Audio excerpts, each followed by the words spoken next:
Fox News host Tucker Carlson opened his primetime program on Wednesday night, taking a direct jab at GOP presidential candidate Nikki Haley. Let's watch. She may be running to be the Republican nominee, but she is fundamentally indistinguishable from the neoliberal donor base of the Democratic Party. Nikki Haley believes in collective racial guilt. She thinks Ukraine's borders are more important than our own, far more important. She believes identity politics is our future. Vote for me because I'm a woman, she says. That's her pitch. In his monologue, Carlson highlighted CNN host Don Lemon's now infamous not in her prime insult of Nikki Haley, but he seemed to back Lemon on this, saying, quote, "But to be fair to Don Lemon, Nikki Haley seemed like perfectly fair game. She's a Republican presidential candidate, so savage her for all you want. Oh, but no, because in fact, in all the ways that matter, Nikki Haley is a member in good standing of the most protected class of all, upper income, liberal white ladies with fashionable political views."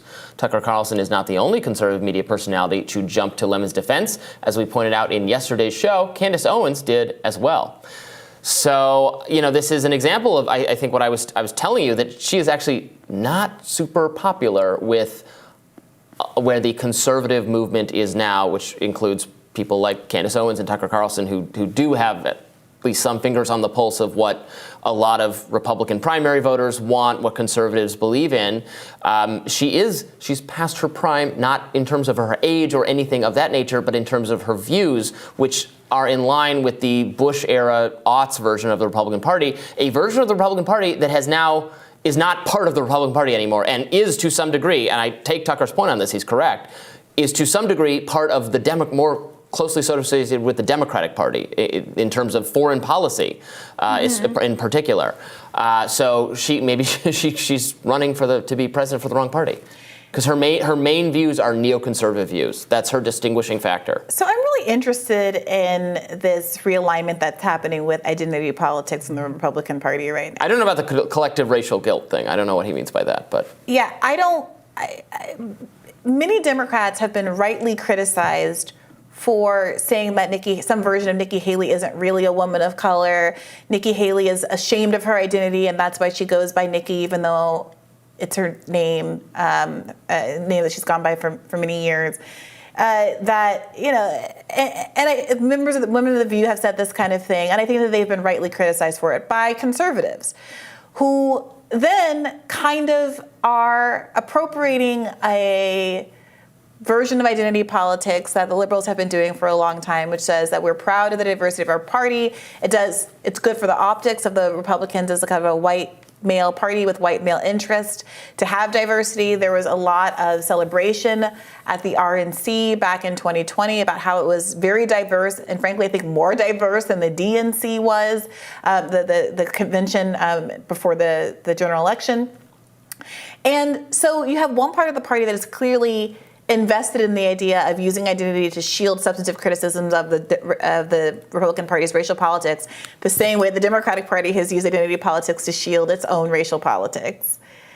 And another part of the party that, because it's coming in the vessel of Nikki Haley, whose substantive politics are antagonistic to the more kind of populist part of the Republican Party, as you've mentioned, are now getting pushback for having exploited identity politics. So in one party, you're having people who are on both sides of this equation.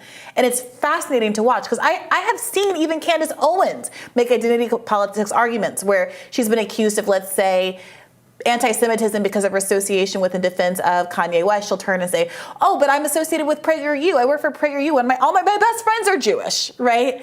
And the lack of consistency here, to me, is a kind of a vulnerability. It's a kind of a weakness. And I think that leaning too hard on identity hurts Democrats when they are unable to back it up with substantive benefits for the communities in question and substantive politics outside of an identity lens. And seeing Republicans, including Nikki Haley, fumble the bag with this particular line of attack it's really interesting to watch. Yeah, but again, I think it's primarily about her views, and her views just not being a solid fit. Yeah, but Tucker Carlson isn't just focusing on her views. People are mad about this. He brought out Ukraine. Yeah, but they also talk about this high heel stuff. She keeps bringing up the high heels in her speeches. I mean, who cares? They're mad at her. He says that she basically has an identity of interest with rich white women. Like, he didn't have to say that. Like, there's a clear part of this that they're irritated with her branding as. But there, I think he's impugning the views of a certain kind of liberal white woman who used to be But part what of does that have to do with Nikki Haley, who's neither liberal nor white?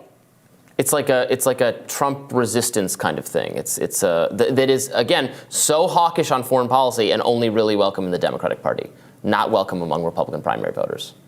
Yeah, I completely understand and agree with the substantive political criticism of Nikki Haley, but it is very clear that the Republicans are also trying to decide how they feel about some of these identity issues. And it wouldn't surprise me that, a year or a year and change from now, when the Republican candidate is secured, and we're talking about VP choices, there's suddenly a very robust conversation about how good people like Nikki Haley are for the VP ticket because of the same identity issues that some people in the Republican Party are criticizing right now. I don't think so, because it's going to be Tim Scott. It's still going to be those issues. That's why I'm joking about it. But that's the point. Yeah. Is it going to be another white guy paired up against the likely white male Republican candidate, or do Republican voters also feel that broader social pressure, even if it's only in a defensive way, to get someone else on the ticket to make them look, for lack of a better word, like they are woke too? I don't know if that's the same thing, but I mean, sure. Yes. Do Republicans cynically engage in some level of identity politicking? I guess. I mean, they do it to such a lesser degree, though, than the Democrats. It doesn't seem worth getting all upset about, but I'm not all upset. I'm just pointing out that they're clearly struggling with how to work through this because there's some obvious hypocrisy here. And we'll see. I'm very, very, very interested to see how this plays out once the VP choices start to come down the pike. I wish I had some of the reporting now that was coming out around the Republican National Convention in 2020, because it was genuinely, sincerely diverse, and there was a lot of criticism of the DNC not being as diverse and also excluding particular people, like AOC was added to the panel very last. In terms of who's speaking? In terms of who was speaking. And the people who spoke were also, they directly referenced their racial identity or gender identity as a, look at us, we're diverse too, sort of a way. It was Eva very Longoria explicit. was the host, though. How much diversity Oh, there. the DNC one? Right. No, I'm saying the RNC, the RNC members were like, look how diverse we are.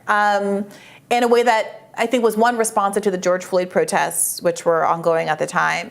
And two, it's obviously defensive. I'm not saying that they invented this strategy, but they are playing into it. They're, the idea that they're like anti-woke and proudly who they are and never feeling any of these pressures and defiantly doing it how they want to do it is belied by the clear programming choices that they've made, and potentially, and we'll see, the kind of VP choices that the eventual Republican nominee ends up making.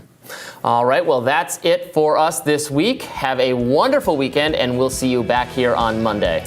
Be sure to like, share, and subscribe so you never miss any special weekend content. And for those of you who prefer to listen while on the go, we are now available anywhere you listen to podcasts. See you later. Bye-bye.